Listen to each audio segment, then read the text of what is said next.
The war had ended 3 cycles ago, but Commander Zekthor still polished his blades every morning. Each weapon in his collection represented a victory, a conquered world, a species that had learned to fear the Krillian Empire.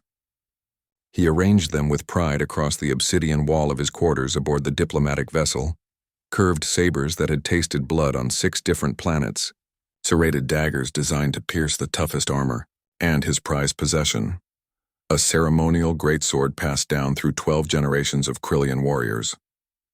When the human delegation arrived for the peace negotiations, Zekthor insisted on hosting the initial meeting in his personal quarters. It was a power move, one he'd employed countless times. Let them see the weapons. Let them understand who held the real authority here. Diana Chen stepped through the doorway first, her boots making soft sounds against the metal floor. She was small by Krillian standards, most humans were, with dark hair pulled back in a practical bun, and eyes that seemed to absorb everything without revealing anything in return. Behind her came Oliver Hayes, the delegation's cultural liaison, carrying a data tablet and wearing what Zekthor had learned was called a nervous smile. "Welcome," Zekthor rumbled, his translator unit converting his native clicks and growls into smooth English. He gestured broadly at his collection. "Before we discuss terms, I thought you should understand Krillian heritage. These blades have defended our empire for millennia. Each one has a story written in the blood of our enemies." Diana's gaze swept across the wall, and Zekthor waited for the usual reaction: fear, respect, or that delicious combination of both. Instead, her eyebrows rose slightly and she turned to Oliver with an expression the commander couldn't quite interpret. "Oliver," she said, her voice carrying an odd tone, "are those kitchen knives?" Oliver leaned forward, squinting at the display. His face transformed, suppressing what appeared to be laughter. "Oh my God, Diana, you're right. That curved one? That's literally a Santoku knife. My grandmother has the same one." Zekthor's chest plates flared with indignation. "These are weapons of war. This blade," he pointed to his favorite curved saber, "has personally ended 17. It's for chopping vegetables," Diana interrupted, walking closer to examine the collection. "See the Granton edge? Those little divots? They're designed to prevent food from sticking when you're slicing.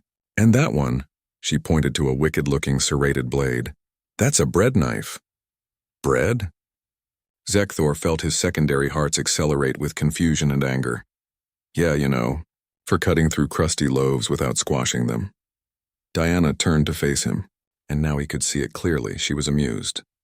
"Commander, I don't mean to diminish your cultural traditions, but humans have been using these exact designs for cooking for centuries. Probably millennia, actually." Oliver had pulled up something on his tablet. "Here, look. This is from a culinary supply catalog from Earth, circa 2089. He showed the screen to Zekthor. The image displayed blades nearly identical to his prized collection, arranged not on a wall of honor but in a simple wooden block, with cheerful text advertising Professional Chef's Essential Set, now 40% off. The commander's translator struggled to process his next sounds, which came out as strangled static. His mind raced through decades of military service, of ritual blade ceremonies, of his ancestors' proud legacy. "But the ceremonial greatsword, it requires 2 hands to wield, tremendous strength." "It's a salmon knife," Diana said almost gently now. "For filleting large fish, the length and weight give you better control over the cut. My uncle has one he uses every Christmas for the whole salmon." "Impossible." Zekthor grabbed the serrated dagger, holding it in what he'd been taught was a combat-ready position. "This blade has punctured the hull armor of a Vexian battlecruiser." "Well, hull armor must not be very tough then," Oliver muttered, then cleared his throat at Diana's look. "I mean, Commander, that's definitely impressive improvisation, but fundamentally you're talking about a steak knife. It's designed to saw through cooked meat without tearing it." Diana pulled out her own data tablet, swiping through files. "Commander Zekthor, I've been reviewing the technical specifications of Krillian metallurgy. Your alloy compositions, your forging techniques, they're all optimized for edge retention and corrosion resistance, not for armor penetration or energy dispersion. You know why?" Zekthor said nothing, his mandibles locked in a rictus of dawning horror. "Because you independently developed culinary technology, and then somehow convinced yourselves it was military technology," Diana continued. Your empire conquered 14 systems using kitchen knives, aggressive expansion tactics, and apparently sheer confidence. Oliver was scrolling through more data. Actually, this explains a lot.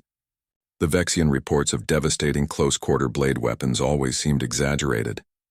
But if their armor was designed to deflect plasma and kinetic rounds, not resist something sawing at it like a person cutting a pot roast.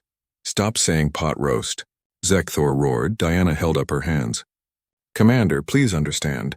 This doesn't make your victories less real.